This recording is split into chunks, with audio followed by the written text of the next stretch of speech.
այսօր մենք եկել էինք կոնկրետ պոլիկլինիկա, այն հնարավոր դժգոհությունները եւ առաջարկները լսելու, որոնց մասին մենք խոստացել էինք ազգային ժողովում հենց ուղիղ եթերում։ Մենք լսել ենք եւ արձանագրել ենք բազմաթիվ դժգոհություններ մինչեւ այստեղ գալը համակարգային եւ հիմա որոշել ենք, որ տարբեր այցերով պիտի մենք ուղիղ բժիշկներից հասկանանք ինչ խնդիրներ կան։ Մենք հանդիպեցինք այսօր երկու կաբինետային բժիշկների հետ եւ երկուսի մոտ էլ արձանագրեցինք, որ իրենք աշխատավարձը ցածր են ստացել։ Այսինքն ծանրաբեռնվածությունը մարդկանց մեծանում է, բայց իրենց վարձատրությունը աշխատավարձը համահավասար չի իրենց ծանրաբեռնվածությանը։ Սա արդեն խնդիր է, որ պիտի լուծի նախարարությունը։ Բարձր խոսելով, մունատ գալով, ագրեսիվ վերաբերմունքով ազգային ժողովի ամբիոնից չի կարելի հարցերին համարել հարցերը լուծված եւ հարցերին տալ վերջնական պատասխան։ Մենք տեսնում ենք, որ բժիշկները աշխատում են ծանրաբեռնված, բայց չեն վարձատրում այնքան, ինչքան որ պիտի վարձատրվեն։ Եվ այստեղ կա բժշկի աշխատանքային իրավունքի հստակ խախտում, մասնագիտական իրավունքի իրացման անհնարինություն եւ ի վերջո բժիշկները կորցնելու են իրենց մոտիվացիան։ Դուք լսեցիք, որ մանկաբույժը ասում է, ես 4 ամիս արդեն, այսինքն այս ամբողջ տարին իրենք աշխատում են բարեգործական հիմունքներով։ Իրենց խորհրդատվությունների համար չեն վարձատրվել այս մարդիկ։ Եվ մենք ուզում ենք, որ մեր երեխաներին լավ բուժեն, մարդը ինքը ինչքան էլ փորձի իր բարեխղճությունը դրսևորել մաքսիմալ, միևնույն է ունենալու է որոշակի ժամանակահատված իր կյանքում, որ ասելու է լավ, ես ինչի համար պիտի աշխատեմ ի վերջո բարեգործական հիմունքներում, մինչև երբ։ Հենց այս հարցի պատասխանն է, որ այսօր մենք պիտի փորձենք ազգային ժողովում բարձրացնել նախարարի մոտ, որը բերել է եւ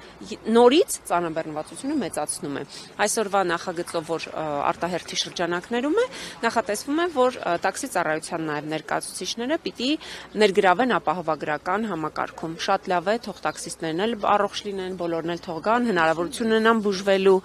բայց այստեղ կարևոր է բժիշկների ծանրաբեռնվածությունը, որ մեծանում է։ Դուք արդյոք դրան զուգահեռ բարձրացնում եք նրանց եկամուտները։ Արդյոք նրանց ծանրաբեռնվածությանը համահավասար են այն հնարավոր վարձատրությունը եւ փոխհատուցումները, որոնք որ պիտի արվեն պետության կողմից։ Այս խնդիրն է, որ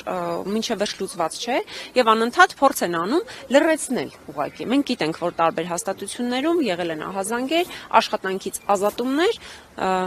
նախարարի կամ նախարարության հասցեին քննադատական միտք հայտնելու համար։ Ես կոնկրետ ճանաչում եմ մի բժշկի, հաստատության անունը չեմ տալու, զուտ չթիրախավորելու համար հաստատությունը, բայց ես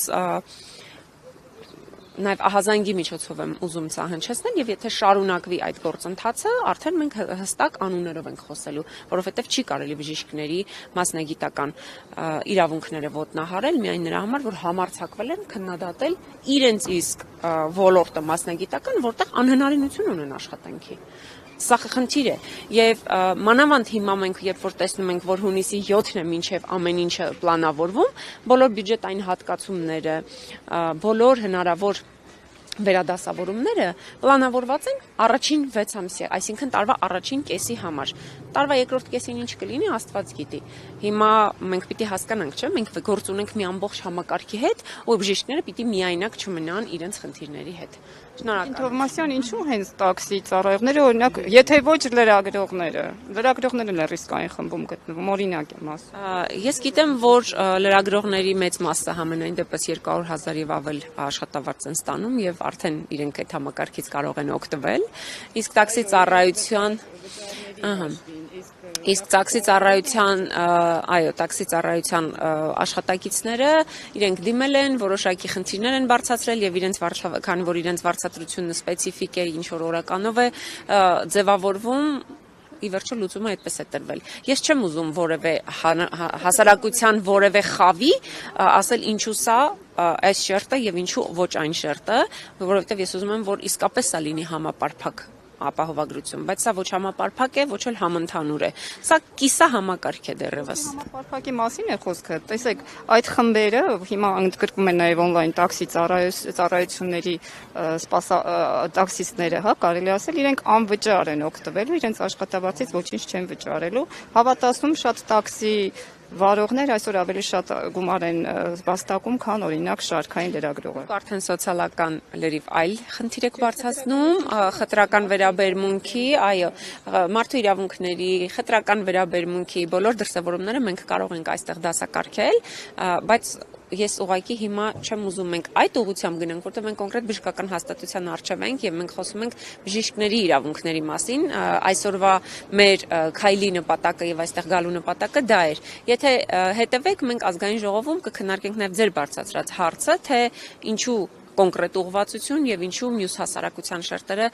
չեն կարողանում նույն առավելություններով օգտվել համակարգից։